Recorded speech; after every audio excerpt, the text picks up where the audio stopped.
now I'm pushing out a lot of videos because I know that I'm not going to have a lot of time in the next couple of weeks. I do have to set up my DJI mic mini, so it'll sound a little bit better. I know there's a lot of shuffling in the background, and a lot of my haters probably going to get wind of some of these and talk shit or try to bring the narc to these videos and go ahead and try to shut me down. I'll keep posting videos and keep spreading the word about your abuse. What I really want to touch on right now is how narcissists like to interrogate.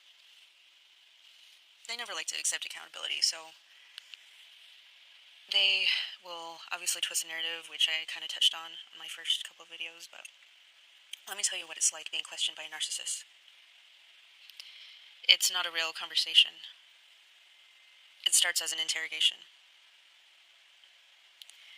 Even if they do you dirty and you are expecting them to explain themselves, they won't. One of the things Isol is notorious for is looking at me to intimidate me, watching my throat. As funny as it sounds, he'll watch my throat. And when I start talking and explaining myself about something, he'll say, oh, you gulped. It's insanity. It's pure insanity. He's never calm when he's interrogating me either. He'll beat me down with questions. Well, why did you say that? Show me the text. What did you mean by that? Tell me what you were doing at 3 o'clock in the morning. When exactly did you do that? I have proof of this. And he'll constantly just beat me down until I'm explaining myself. And so the questions keep coming. Same topic, different angle, same event. But he'll rewrite the story in real time. Like, he'll accuse me of things that I haven't even done. And then he'll say, well, I have proof of this. And then suddenly it's not what happened. It's like, why you're wrong for how it happened. He'll zoom in on tiny little details. My tone, like I was telling you, if I even stuttered like I just did right now, it's the timing. He'll say, oh, you're lying. It's my facial expressions. God, he's so deep set on looking at every expression on my face. I felt like I was on trial every single time, and before I realized it, I was trying to explain myself out of something that I didn't even do.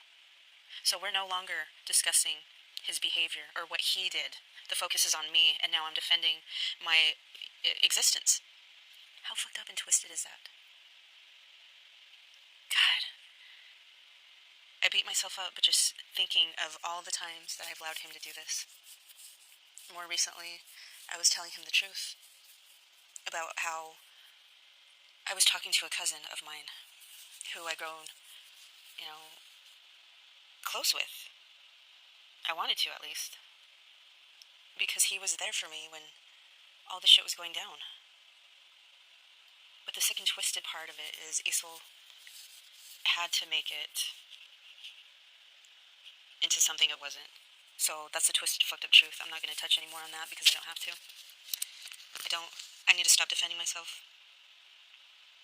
And this is a prime example of how narcissists will turn the spotlight onto you that you don't even notice it until you're standing there with the spotlight on you and he's, shoving all this nonsense down your throat, and then you're defending yourself. And being somebody who was conditioned at an early age to be nice, to be genuine, to be a truth teller, I consider myself an empath because all I want is peace. I want people to be happy. I want love and light, and then I want everybody to, have fairness. I like resolution. I like talking about difficult things. And that's the problem with being an empath. You start explaining yourself way too much. You explain what you meant even when people are bent on misunderstanding you. Whether or not they like you or not, it doesn't matter. They'll twist your words and be offended by whatever you say. So you end up explaining what you didn't mean, and then you are over-explaining what your intentions are, and then your feelings, and then your past, and then your trauma, and it gets all misconstrued. And it's very unnecessary for people like me who over-explain, thinking that it's helping the situation when it's actually not. We need to learn how to shut the fuck up. and let these narcs believe whatever they want to. And so that's what I'm learning. And coming this year, I'm not going to explain myself when he wants to take me to court and start spreading lies. There's no reason for me to defend myself because I know the truth. I am not going to add more to what the context was when I gave you that example, and I am not going to apologize for anything that I didn't do because I know everything was platonic. And I need to stop thinking that I always have to explain myself so that people will understand me. They already understand me. They're not confused. They're collecting data against me because they already hate me. They're already my fucking haters. The narc is my biggest hater. To a narcissist, every explanation becomes ammunition to them. Every time you clarify something, it becomes a contradiction. And every emotion that you have, just like the facial emotions or expressions, the gulping, it becomes quote-unquote proof that you're lying, that you're guilty. And so you need to stop explaining. We need to stop explaining. Silence is an answer. If you didn't do anything wrong, why are we explaining ourselves? It's such a trap. These narcissists will provoke you until you're confused, and they'll punish you for even being confused and asking them, well, why don't you explain yourself for why you went to, such and such place, and before you left, why did you break up with me a week before our 21st anniversary? And then tell me that you wanted me to be happy and to find somebody new, and blah, blah, blah. This isn't going to work, and then I can go on. I'm kind of giving you a little hint of what actually went on before he discarded me, or while he was discarding me. And that's just going off on another tangent, and I don't need to do that. Narcissists will just poke at your empathy, and being an empath, you start feeling bad. You start feeling like you need to manage their feelings, and all of a sudden it's about their pain, what you did to them or didn't do to them. And then one day,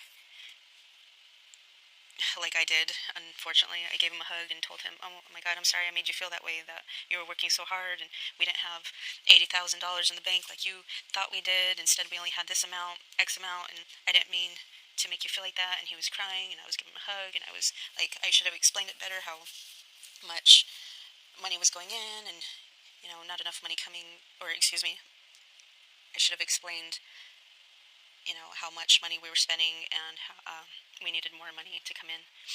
And over-explaining again, telling him, look, I just had a whole slew of health problems. We were paying on a mortgage and we were paying on a townhome. At the same time, that's where all the money went. You want proof? Go back. The last 3 years have been fucking shit. And you're working your ass off while I'm trying to recover, and then you still want to go on vacation and this and that and the other. There I am explaining, managing his feelings, trying to prove why this is the way it is. But no, the reality is he was using that as an excuse. He was using finances as leverage. Meanwhile, he already had backup supply. Meanwhile, he intended to cheat on me while he was in Utah, and he will never own up to that part of it. People protecting him, saying, oh, he didn't cheat, he was with me, or he was with so-and-so. You'll never apologize to me. You'll never clarify what happened. Esau will never self-reflect and own up to his demons. Because the ultimate goal is never truth. Here I am as an empath, over-explaining, overcompensating, telling everybody, no. This is why we don't have 80,000. This is why we only have such and such amount, and the rest is in his 401k. Because I made a point to build him up, build his credit up, build his image up. But in reality, the whole goal was control. He had that control over me. He made me manage things that were beyond my control, and he never wanted to face accountability for taking over the finances, for even talking about the finances. And he would project all the time telling me, oh, you never want to talk about finances. You always get offended. That is so untrue. He never wanted to take any responsibility for a damn thing, including the finances. It's going to be the top thing that we're going to be arguing over in court. He feels like, he owns this house, and he didn't lift a finger to get the house. I did it all. All he did is go to work. He showed up at closing. We were even talking at the day of closing, and that was over a year ago. Anyway, I went off on another tangent and probably need to cut that part out, but that's when the narrative breaks. The moment you choose to be quiet, to choose silence over justification, you stop defending yourself, you stop explaining yourself. And I did not lose this argument. I just over-explained, overcompensated. I stayed too long in that arena with him where I got dirty. Pigs like to wrestle in the mud, and I was wrestling too long with him. It sucks, because I want to remain calm, and I find myself getting agitated and getting into the arena again whenever it comes to defending myself. And so that's something I really do need to work on, and I hope in a year I can look back at this and realize, okay, this is how much you've grown. This video was supposed to be about teaching empaths how to not overcompensate, to stop defending, and there I was going on a rant defending myself, and I caught myself a couple times doing it. This is the beginning of my journey, and I am all over the place, and it's okay. It's okay to be me, and I'm going to continue being me and telling my story about the abuse I endured, because it just wasn't physical. It was mental, and psychologically I got a lot to grow and work on, and I hope you all too. And to my haters that keep on following me and obsessing for everything, over everything that I'm doing, keep on waiting. Those family secret videos, they're done, they're completed. I just need to upload them. It's only a matter of time. I know y'all are gonna be pissed, and you should be. Toodaloo.